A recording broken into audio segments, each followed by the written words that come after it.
Lal Qila metro station के पास एक car में अचानक जोरदार धमाका हुआ। धुएं का गुब्बारा, चीखें और कुछ ही मिनटों में पुलिस, एनआईए, एनएसजी की टीम मौके पर पहुंची।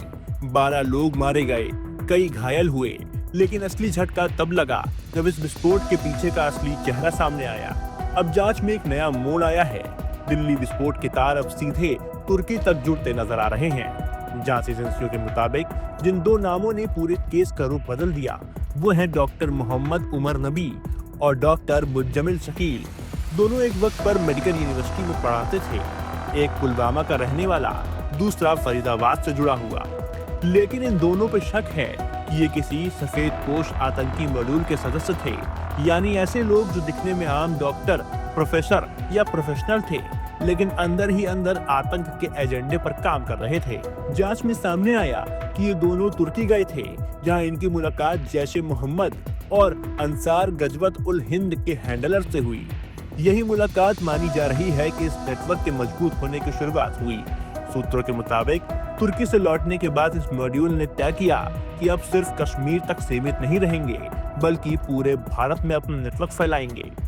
तुर्की की ये यात्रा, आतंकी संगठनों के साथ इनकी मीटिंग और उसके बाद भारत में सक्रिय नेटवर्क, यही वो 3 बातें हैं जो अब एनआईए की जांच के केंद्र में है। 10 नवंबर की शाम वो कार जिसमें धमाका हुआ, हुंडई i20, जिसमें विस्फोटक भरे थे। जांचकर्ताओं को शक है कि डॉक्टर उमर नबी वही कार चला रहा था।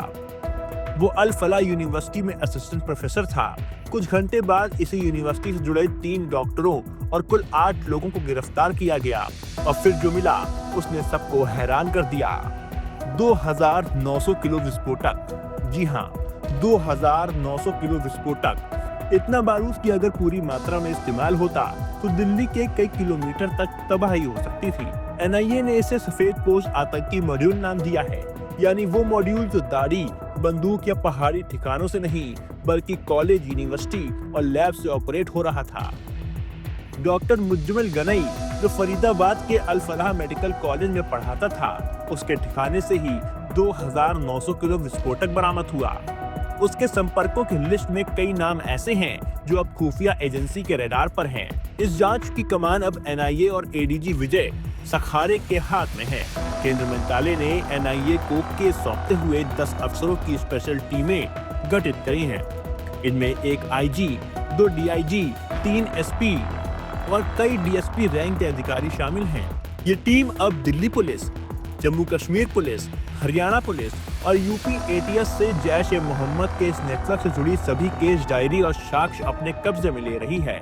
मकसद है पता लगाना कि इन डॉक्टरों को फंडिंग कहां से मिली, तुर्की में इनकी मुलाकात किन लोगों से हुई और क्या ये किसी अंतर्राष्ट्रीय आतंकी का प्लान का हिस्सा थे। ऐसे ही तमाम खबरों के लिए देखते रहें और सब्सक्राइब करें स्पष्ट वक्ता को। शर्मा क्यों रहा? दीदी कितनी शाई है ना? वो तो है। दीदी अपने हर बॉयफ्रेंड से ऐसी ही शर्माती है। प्रिया गोल्ड CNC, मीठे में नमकीन का ट्विस्ट।